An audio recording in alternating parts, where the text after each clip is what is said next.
Hello, you're welcome to my YouTube channel.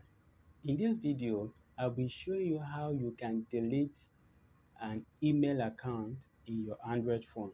Okay, if you have been looking for how you can delete or remove any email account in your Android phone, you don't worry. In this video, I'll be showing you step by step on how you can delete any email account in your Android phone. Okay, go to open your Gmail app.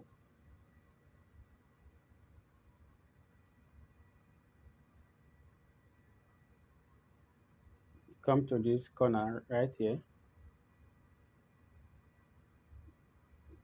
where you have your email.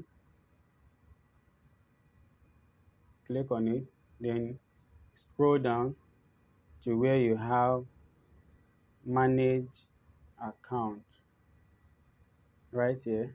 Manage accounts on this device. All right, click on it.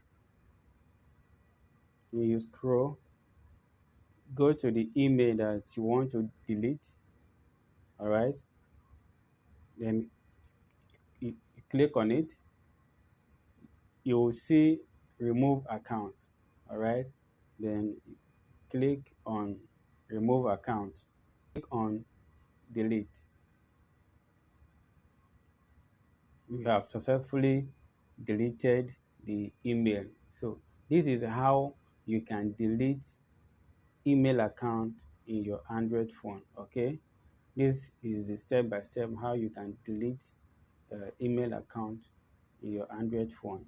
Thank you for watching. If you have any challenges, kindly go to the comment section below and let me know. All right, thank you. If you have not subscribed to my YouTube channel, kindly subscribe, hit the like button and turn on bell notification so that whenever I upload valuable content, you will be the first person to be notified. Thank you. See you in my next video. Bye.